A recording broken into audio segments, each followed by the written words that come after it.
Algumas notas sobre as mudanças com a Semana Revolucionária de Bolívia. No domingo de Ramos, a primeira novidade. A novidade nas cores, usando vermelho na procissão e púrpura na missa. Que eles diziam que era um costume da Idade Média, mas tal costume nunca foi provado. No rito tradicional, o uso da cor violeta é invariável. Suprimiram o costume antiguíssimo das casulas dobradas e da estola larga. Um costume que sobreviveu desde a antiguidade e que ninguém jamais ousou retirar.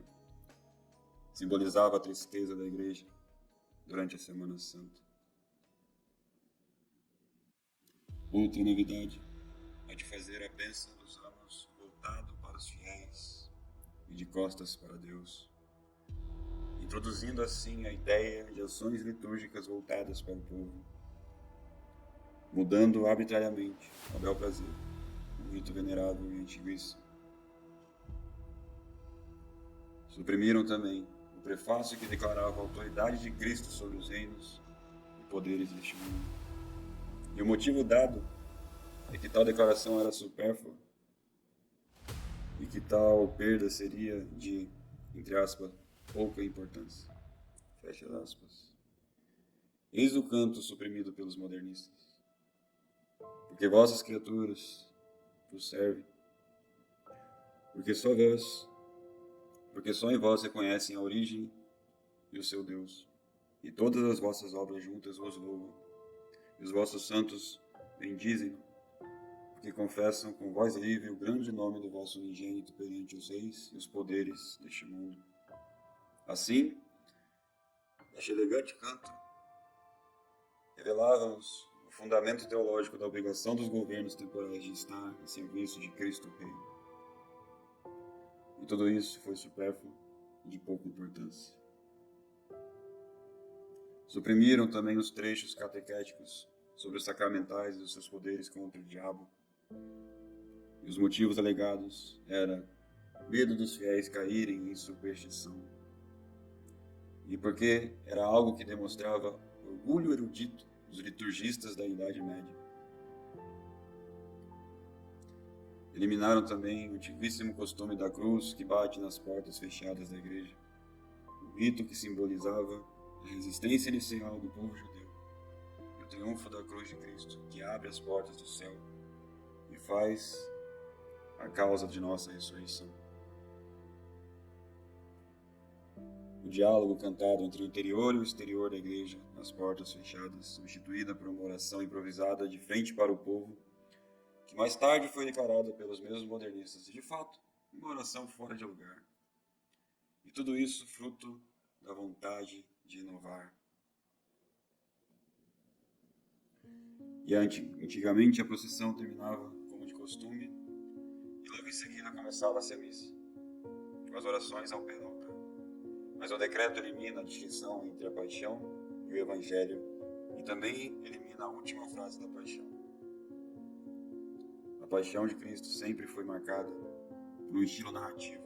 Era dividida em 3 vozes e então era seguida pelo evangelho, que se caracterizava por ser cantado por um único diácono em tom diferente e ser acompanhado pelo uso do incenso, nunca de tochas. A reforma confunde estes 2 aspectos. A paixão e o evangelho se fundem em uma única canção, enquanto a edição prostituída bagunçada dos versos iniciais com os versos finais, deixando assim tudo confuso, fazia, pela mistura dos versos, a perda do evangelho propriamente dito. E assim o evangelho foi de fato suprimido, eliminando-se então a passagem evangélica que relacionava a instituição da Eucaristia com a paixão de Cristo.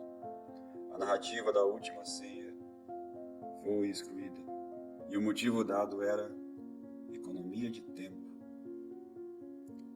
Por isso, excluiu-se então a venerável tradição da igreja.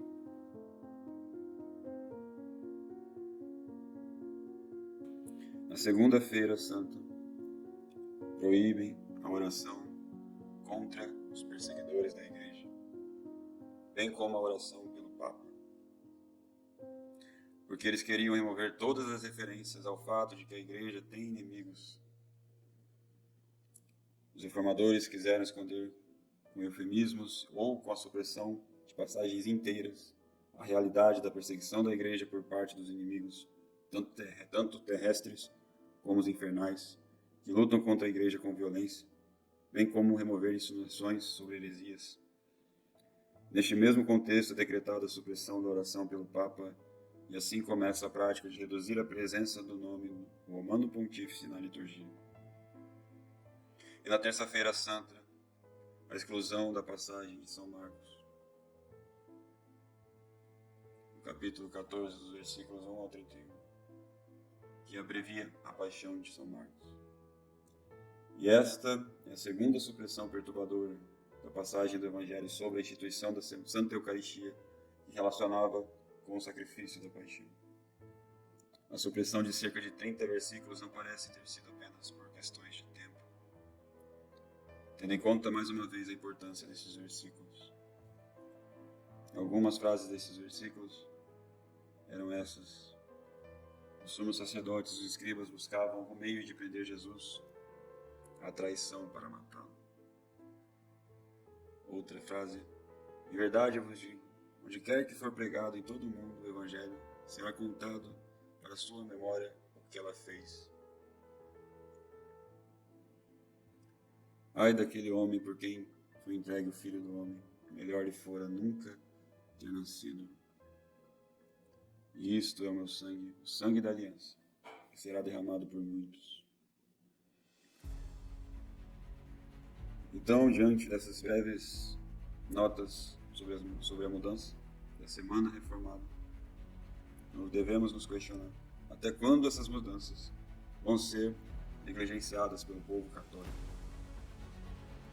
Se a lei da oração é a lei da fé,